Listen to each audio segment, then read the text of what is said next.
That's one way that you can identify those people who are fully on your side. People to be alive, and the future, although we're vulnerable and terrible things can always happen to us, it's hard to make a case that the future doesn't look comparatively positive. So it'll depend on how we manage it. It's just part of becoming extremely technologically sophisticated, and the world is changing at an incredibly rapid rate, and the only way we're going to be able to manage that in a positive way is if each of us, or as many of us as possible, are capable of making wise and careful and truthful decisions. And if we do that, then, maybe things can continue to improve. The rate of absolute poverty in the world fell by 50% between the year 2000 and the year 2012. That's the fastest rate of economic improvement in the history of the world, and there's plenty of reason to be optimistic. My kid becomes less disciplined, my grandson becomes less disciplined, and the one prior to that, past that also gets less disciplined. Yeah, well, like I said, you probably feel this to some degree because you have a lot of resources that you don't get it. It's complicated,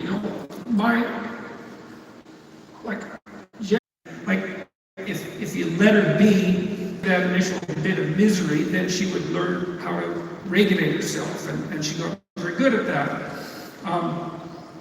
So that's a good example of minor privation having a positive influence. But children used to have multiple siblings, and siblings toughen you up because there's tremendous competition in families among siblings, and they had younger parents who had fewer resources.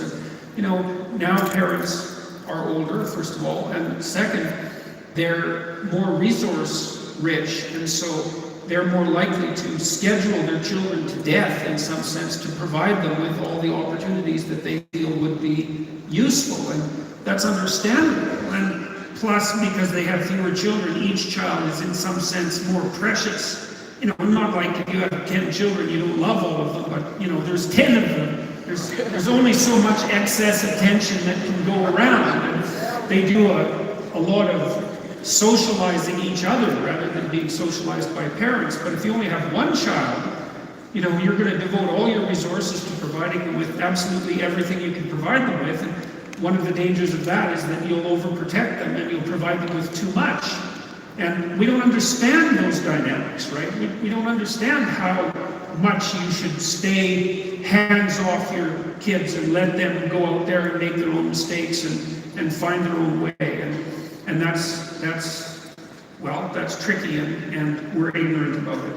And so I think one of the consequences of that is that we do have a reasonable percentage of young, overprotected and overscheduled and under challenged in some sense.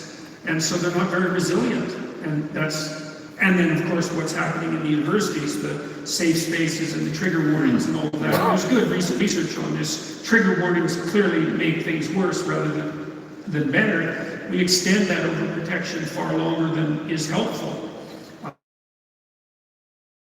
Children's lives, let's say, easier, but the question is, do you really want to make the life of someone you love easier? And that's an incredibly difficult question. And it's tough because how do you, the whole thing is when your kids friends go and say, hey, I heard your mommy and daddy are rich. Why isn't your mom buying you this car? Why isn't your dad buying you this car? But was your underlying message you encouraging us? Because there's a lot of Latinos in the room here. Were you trying to encourage us to go out there and have 10 babies? Is that what you're trying to they will make 10 babies in a heartbeat if you say that. These are professionals that are making babies here. Well, my wife and I have 2 kids, and we didn't start late compared to most of the people we knew. I think our first child was born when my wife was 29. We certainly felt that we would have had more children if we would have started earlier. There's no doubt that, and this is a very important thing to know, there's not that many things in your life that are of central importance. There's half a dozen, I would say. There's your friends, there's your family, your intimate partner. By family, I mean married. there's how you take care of yourself and protect yourself from temptation and what sort of useful things you do in the time that you're not working. But, children are, it's complicated because, of course, now in most situations, both parents have to work. But it's always been complicated to raise children. They're a long-term investment. But, yeah, right, which is hard, which is why it's hard to even pay child care workers, right? Because the payoff for having a child doesn't occur until 2 decades later, sometimes 4 decades later. But it's not something you want to miss, that's for sure, because it's well, that's life, It's part of the human condition. And if you have a good relationship with them, if you're on their side and encourage them, because they're an unconditional source of joy and love.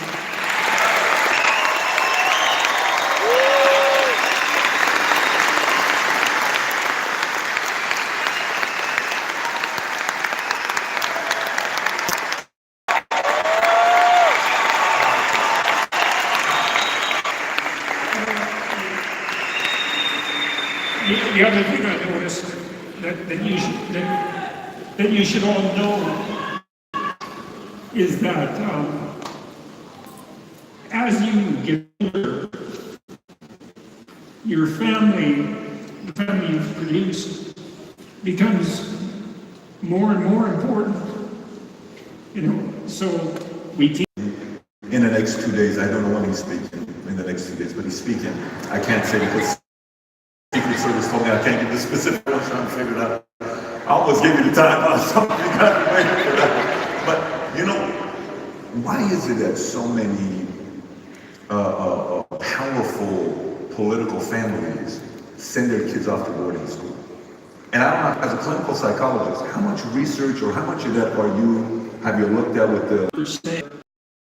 In high school, that in a group of 30 kids, there are kids that are so bright that they figure everything out in the first 15 seconds, and there are other kids that just can't get it no matter how hard they try. That's one of the really catastrophic schools, more intelligent people to be able to... The schools are done for the employee, for the employer, by the admissions process at the school. And the same thing is true of business schools, and the people who run business schools know that, is that the primary value that they offer, and again, this is not the case with every business school, is the fact that in an MBA from their program, it's a very selective program how the hell do you want to set up your society? That I'm very aware of the unfairness of American society. Intrinsic unfairness. Let me give you an example. He was in the 5th percentile, which basically meant that 95% of the people around him were faster cognitively than he was. And, the letter it wasn't very grammatically correct, and it wasn't very well written, although it was very sad. And he said that he had a very difficult time finding a job, because it's not as if it's his fault. A lot of what constitutes your innate cognitive ability, or your cognitive ability, is something that's really granted to you by fortune and fate. You can make someone stupider, but it's very difficult to make someone smarter, although hard work definitely is a plus.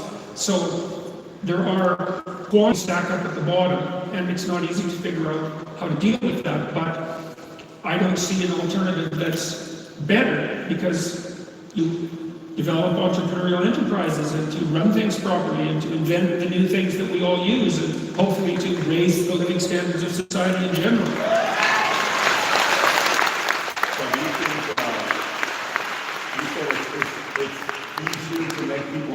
That's what you said. It's easier to make people stupider. Oh, definitely. Oh, you can do that by depriving them of nutrition when they're children. One of the things we know, and this is from Bjorn Lomborg's work, which I would really recommend. Lomborg has put together a team of economists to rank order problems in the world by return on investment in solving them. So you can imagine, maybe there's 100 problems that beset the world, from starvation to lack of water, to lack of sanitary facilities, to lack of education, to tyrannical governments, to, well, you can continue the list in your own imagination.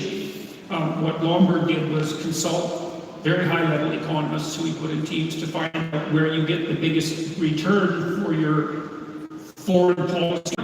And that's exactly so. Do you think media makes us smarter or stupider? I think it makes people smarter. Look at television. You see that playing properly with your peers, engaging in pretend play, the things you have to do to establish yourself as a competent child. That's also another question.